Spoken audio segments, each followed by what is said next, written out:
The story you're about to hear is real.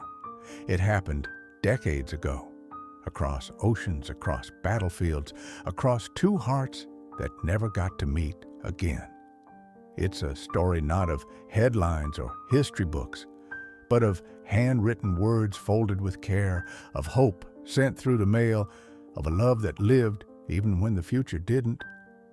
In 1969, the Vietnam War was dragging into its bloodiest phase. At home, America was divided. Protests in the streets, families torn apart by ideology and loss. But even in the middle of chaos, two people found each other. Thomas Ray Perkins was 21 years old when he enlisted in the Army. Born in a quiet town in Kentucky, he grew up helping his father fix tractors and fishing in muddy creeks behind his family's farmhouse.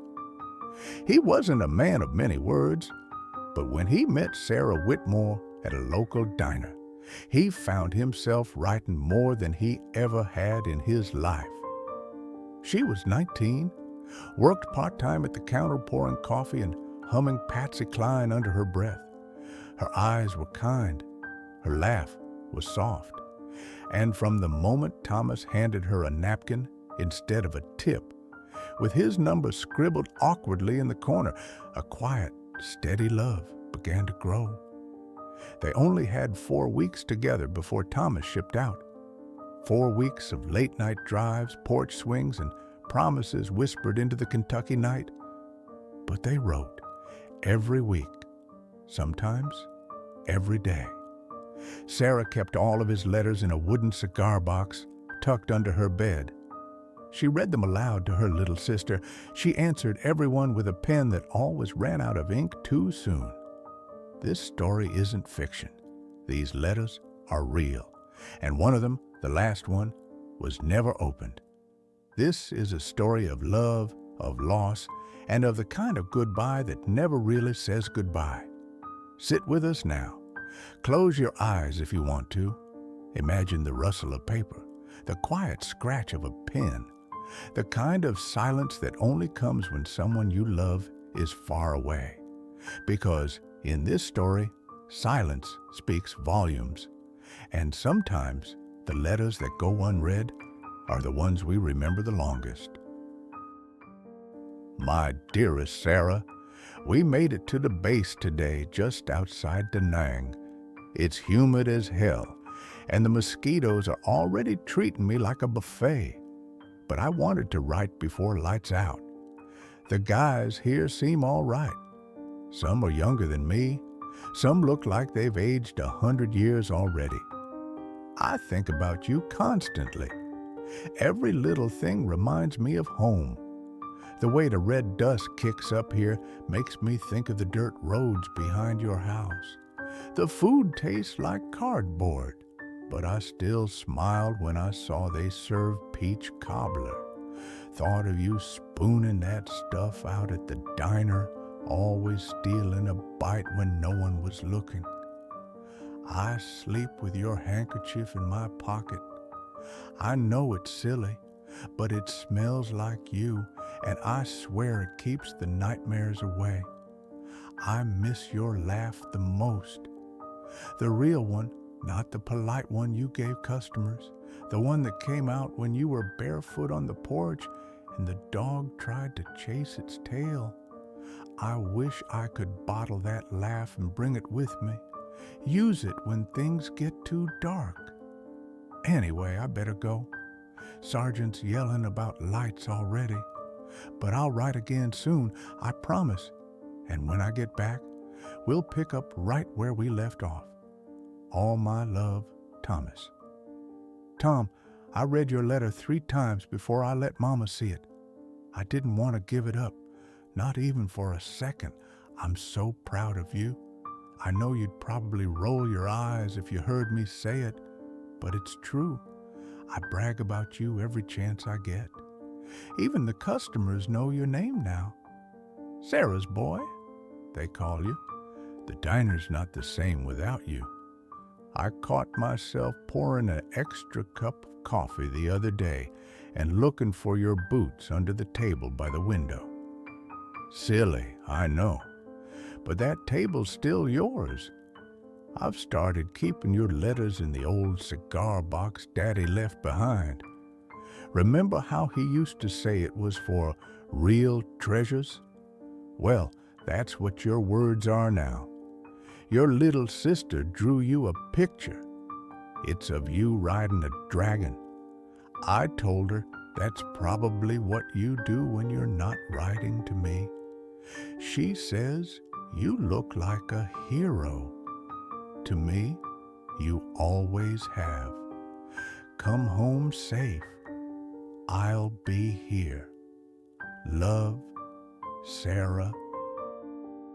Sarah, there's something about being out here. It changes how time feels. Back home, days had a rhythm. Breakfast, work, coffee at the diner, maybe a movie on Saturday night. Here, everything blurs. It's hot, loud, quiet, terrifying, and boring all at once. Your letters are the only thing that keeps me anchored. I read them under my blanket with a flashlight like a kid hiding a comic book. I know every line by heart. Last night, a guy in my unit got news that his girl back home left him. He didn't say anything, just sat there, silent, like something got pulled out of him. I couldn't sleep after that. I kept thinking how lucky I am that no matter what happens out here, you're there, writing, waiting, remembering. I keep a tally in the back of my notebook, one mark for every day closer to home. I think we're at 83 now. That's 83 days of loving you more than I did the day before. Thomas, 83 days. I count them too. I put little X's on the calendar by my bed. Mama thinks it's silly, but it helps me feel closer to you, like we're both counting down to the same thing. Fall's started creeping in. The leaves out back turned orange almost overnight. I picked the prettiest one and pressed it into your next envelope. I hope it gets to you in one piece. School started up again for my sister. She asked me if I'd still wear that yellow dress when you come home. I told her, of course, and then I cried. But they were good tears, the kind that mean you're still here, still mine. Love always, Sarah. Sarah, we moved out last week. Can't say where, of course, but it's farther from the base, deeper into the jungle. The nights are louder out here. Bugs, gunfire, sometimes both. I don't get to write as often, but I carry your last letter in my front pocket like armor. The days blend. The rain never really stops. We lost a guy yesterday, Jenkins. He was just a kid. It shook everyone. He had a picture of his wife in his helmet. It stayed clean even when everything else didn't. That's the kind of thing that messes with your head. But I'm holding on to your letters, to memories, to the idea of you waiting, still wearing that yellow dress. Keep writing, Sarah. Every word is a light, even when I can't always answer. All my love, Thomas. Tom, I haven't heard from you in a while. I hope it's just the mail being slow. I've been trying not to worry, trying to stay busy. But every time the postman passes without stopping, it's like something sinks in my stomach. I keep rereading your last letter. Jenkins, the picture in the helmet. I don't know how you do it, how you keep your heart open out there. I prayed for you at church this Sunday. I lit a candle and whispered your name. Mama squeezed my hand. She's been through this before, with my uncle in Korea. I wore the yellow dress last weekend, just because. Sat out on the porch swing like we used to, pretended you were next to me. Please be safe. Write soon. I miss you more than I ever thought possible. Forever yours, Sarah. Sarah waited. 1 week passed. then 2, then 6. The letters stopped. The news didn't. In early December, a man in uniform knocked on her door. Thomas Ray Perkins was killed in action, a roadside explosive. He died instantly. Sarah didn't cry at first. She didn't speak. She just walked to her room, opened the cigar box, and placed his last letter on top of the stack. 2 days later, a letter arrived from Thomas, dated 2 weeks before his death. She never opened it. She tied it with ribbon, placed it in the box, and never read another word aloud again. Years passed. Sarah never married. She stayed in the same town, worked at the same diner, poured coffee with the same soft smile Thomas had fallen in love with. Every Memorial Day, she laid a single yellow rose at the foot of the war memorial. No one ever asked for whom. She still kept the cigar box, still dusted it off every spring, still tied that unopened letter with a fresh ribbon every year.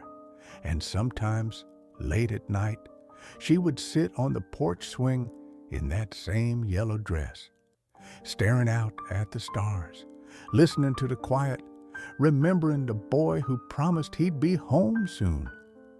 Thomas Ray Perkins was one of over 58,000 Americans who never returned from Vietnam.